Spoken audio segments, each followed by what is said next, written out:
Hi, everyone. Welcome to the second episode of Assets Anonymous. This is your 12-step podcast to get grounded in reliability basics and create a culture of continuous improvement with your team. I'm your host, Tom Welk, Chief Editor of Plant Services, and I'm joined for this series with George Williams and Joe Anderson of ReliabilityX, which aims to bridge the gap between operations and maintenance through holistic reliability focused on plant performance.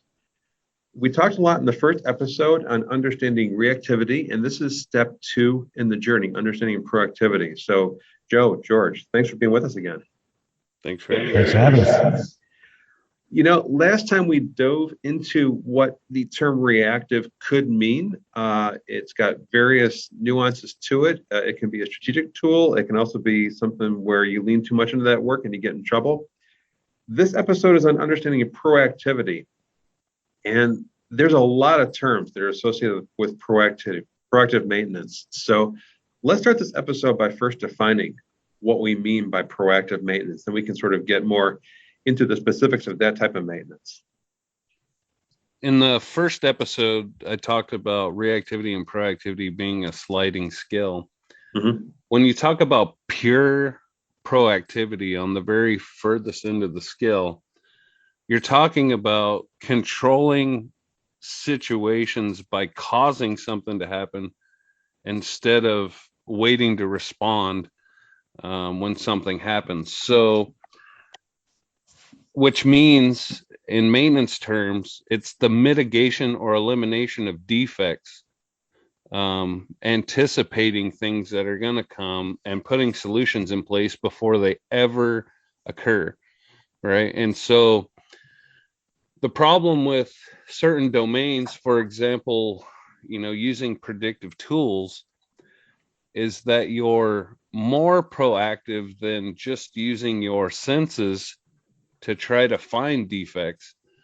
But the problem is that when a defect does occur, we have to respond to it, which means it's reactive in nature by the response. The proactivity comes from always in search of those defects. And so it kind of sits more towards the proactive side of the scale.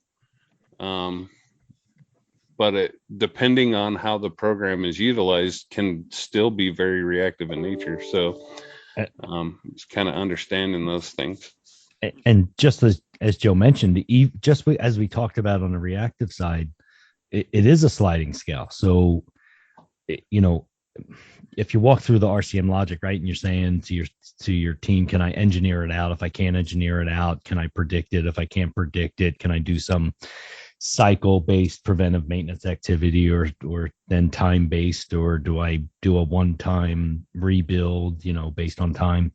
And you're going through all of those questions. The further you dig down into there, the more reactive your strategy is, right? You're going to get to a point of just failure finding, and at failure finding, the failure mode has already occurred. So is the engineer it out part proactive, or is the exercise of asking those questions the proactive piece? And I think all of those are true. They're just differently located on the scale. Right. And I think where you can afford to be is also a function of how much of that scale is currently on the reactive side for you. So if you are a completely reactive organization that has no PMs, I do not recommend your starting point to be full RCM studies on all your equipment, because you'll be doing that for years, and it'll be a very long time before the implementation phase and before you start seeing benefits. And there are things you can do that are proactive and will give you better results as you step through maturity. And so it is a sliding scale. And as Joe mentioned, they're kind of like leading and lagging metrics, right? Like everything is a leading and lagging metric to something else. And proactivity is the same way. It's how much proactive you are in relationship to your reactivity that will define if you're spinning your wheels or if you're making progress. Okay. Well, what does making progress look like then when it comes to proactive maintenance? What are some of the signs that are the giveaways that you're on the right track. You get time. Less reactive maintenance. Well, you get time. Yeah. You get time. So, for example, if I wasn't, planning and scheduling before, and I'm now planning and scheduling, and I'm kitting my work orders, I'm getting more work done. I'm restoring my equipment, eliminating more defects, which leads to less breakdowns, less calls out on the floor.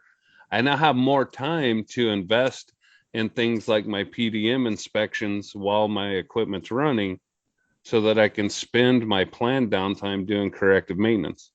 And so the goal is to give yourself more time. You also have more time when you're finding defects early on in their initiated state versus farther down the PF curve, right? You're giving yourself more time to order the parts, wait on the parts to come, and you start gaining control over your assets instead of your assets controlling you.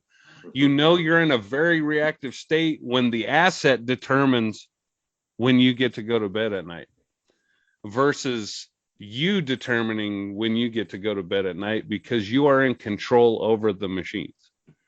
And so that's kind of a gauge for me as I start to see more time, and I can start putting people out doing other tasks, is a gauge for me in knowing that I'm on the right track. Yeah, when we say proactive, reactive, you can just reterm that to be assets managing you and asset management. Yep. That's a great way to think about it. Yeah, and Joe, I took a note of your phrase earlier, controlling the situation versus the situation controlling you. What are some other signs that this would be working? Is it that you find that assets breaking down less often? Is it no? The end result is more throughput or better customer service. It depends on what industry you're in, right? In manufacturing, your throughput numbers start going up because you're down less. You have more uptime, right? Which means your cost to produce typically is going down as well, as long as your spending is level, right? And so there's a lot of lagging indicators that will tell you whether you're making progress or not. Okay. Even just the culture, your folks will be less stressed. Yeah. You'll have a better safety record. As you move in maturity in a space, the benefits are substantial, but they all boil down to profitability of the organization. Yeah. Okay. Well, and George, you mentioned going down the RCM chain when it comes to the kind of proactive work you're engaged in, and you did run through the terms that, again, when I was new to the industry, trying to figure out where terms like preventative, predictive, and now we hear prescriptive a lot when it comes to big data analysis, where those all fall along the proactive timeline, the proactive scale. What's the role, in your opinion, of when does predictive maintenance come in? Say you're taking these steps down the path and you are creating more of a culture of continuous improvement. Someone goes to an event, they see a great presentation on either video motion capture or on vibration analysis. What are your thoughts on how to introduce that, when to introduce that? So Joe and I, we have our own podcast, right, called Practical Reliability, and it's called that for a reason. And so I'm going to give you two answers.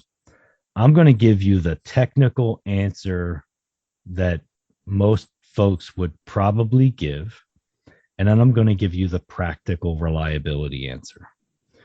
The first answer is, I use predictive maintenance technologies when the failure mode risk priority number is high enough and the cost benefit analysis of using predictive maintenance over a time-based or cycle-based preventative task is cost justified.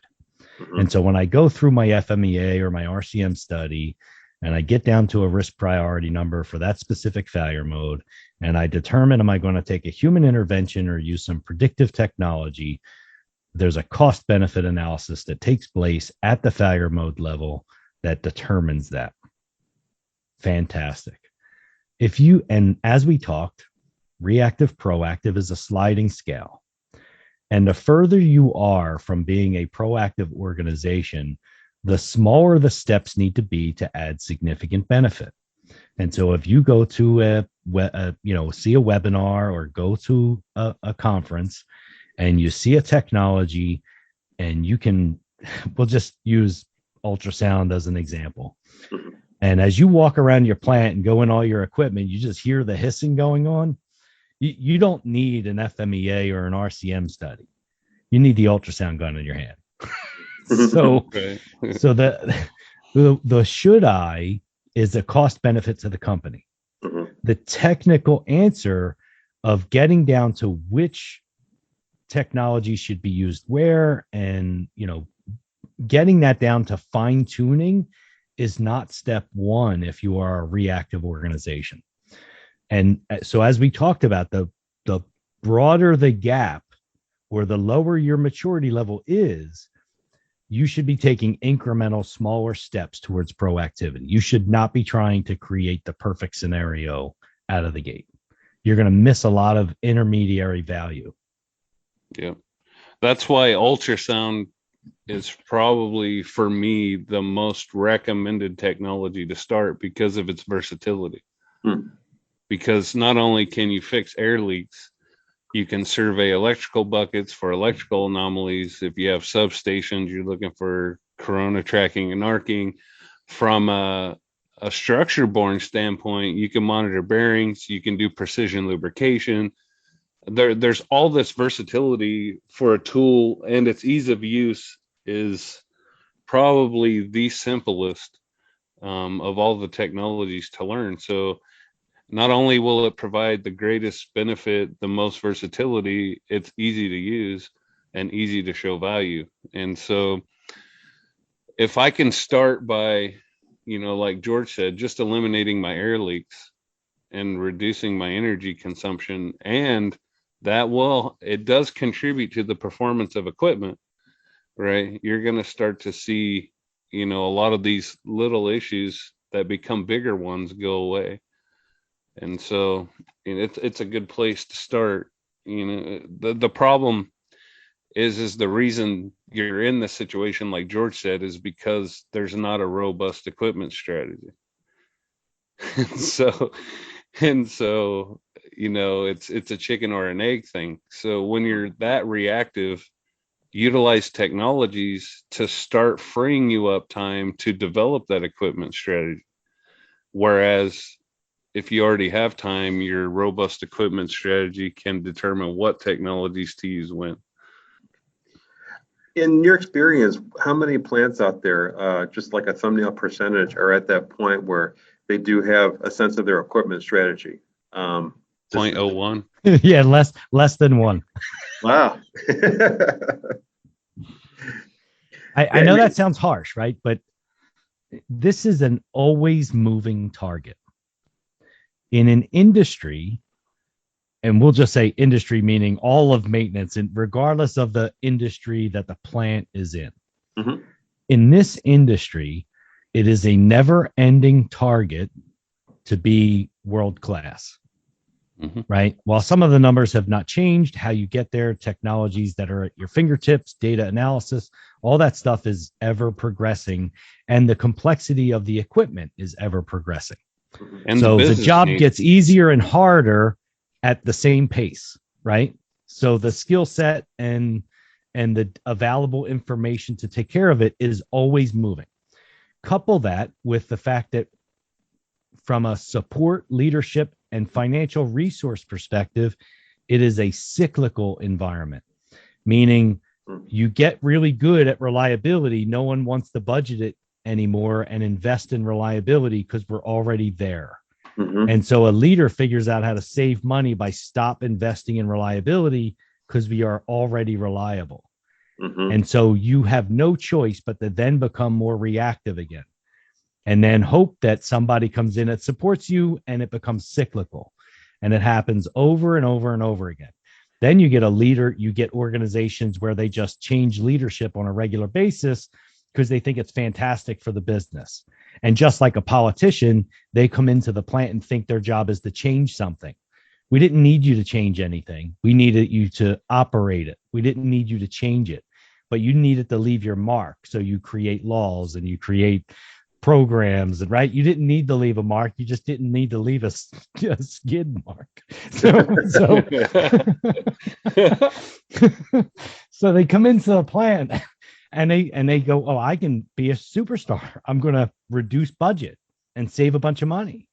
And so they get rid of people, they reduce budget, they leave their mark, and then they go on their way, right? So well, the other piece is also the business need changes and the business climate changes. Look at when COVID hit, right? No one was prepared for that. And now the supply chain shortages, right? So there's always something.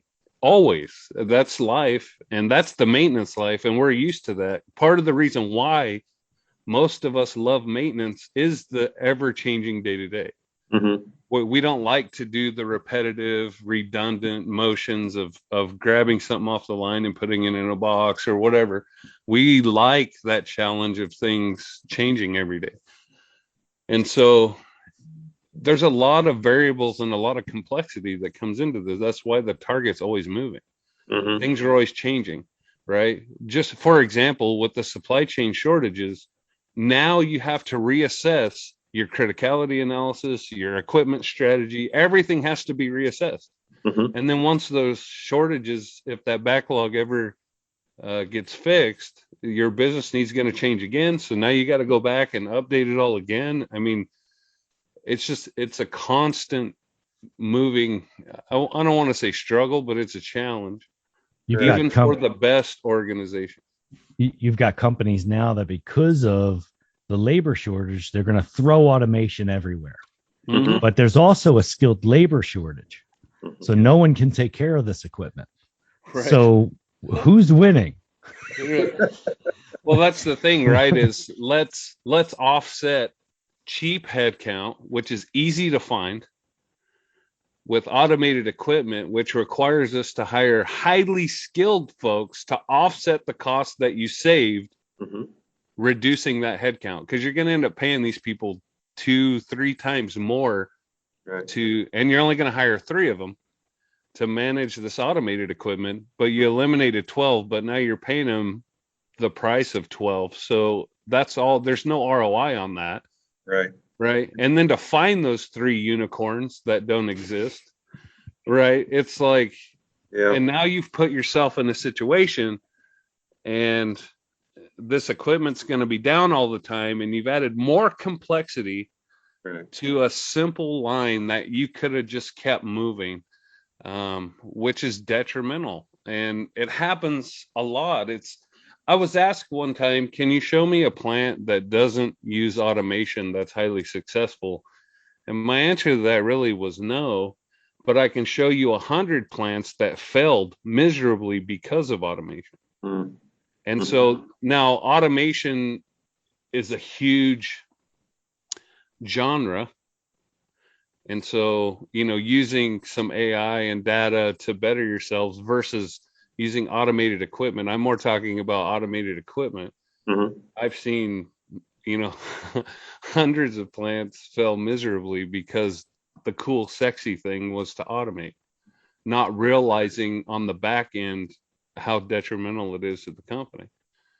And you mentioned the unicorns that you're in search of then to hire into your team. Even if you can't find those unicorns, the unicorns that exist and work for the OEMs and their service departments, there's only so many of those too. So if you're going to rely on that kind of outside help, you may be waiting in line as those techs go from plant to plant, from unit to unit. And I'm thinking of something real simple on a consumer level. It's the McDonald's milkshake machines. Yeah, right. That just happened a week ago to me. I took my kids and promised them milkshakes after they got their homework done, and we couldn't go to McDonald's that day because their maintenance techs, there weren't enough to get to that store and fix that milkshake machine. We'll find one that works, right? Right. The asset is so complex that there's not enough mechanics to keep up with the failures. Yeah, well, it's actually not complex. The problem is they don't clean their machines, and so if they kept them clean, they wouldn't have these issues. But no one takes the time to break them down and clean them properly. But a lot of that's because they lack training. No. And that gets back to the problem as industry. But that's no different, right? Versus I take a metal cup and I put it underneath the shaft of the mixer and Mhm. push a button. So that wasn't good enough. We couldn't have that. So we created an automated machine that kept everything cooled, and all I had to do was pull a handle. But Mhm. now the machine keeps breaking. So now is it the machine's fault? I don't know in this particular case, but in most scenarios, no. In most scenarios, as Joe indicates, we're not operating it well, we're not maintaining it well, and so it is what it is. Because the training budget was the first thing to get nixed because they wanted to save money. Then it's the reliability program. And now you're in this vicious cycle back again into reactivity. What's interesting is the topic is being proactive. Being proactive is understanding the investment cost versus the benefit and financial gain that comes in. Mhm. It is not the equipment that creates the financial benefit that comes in.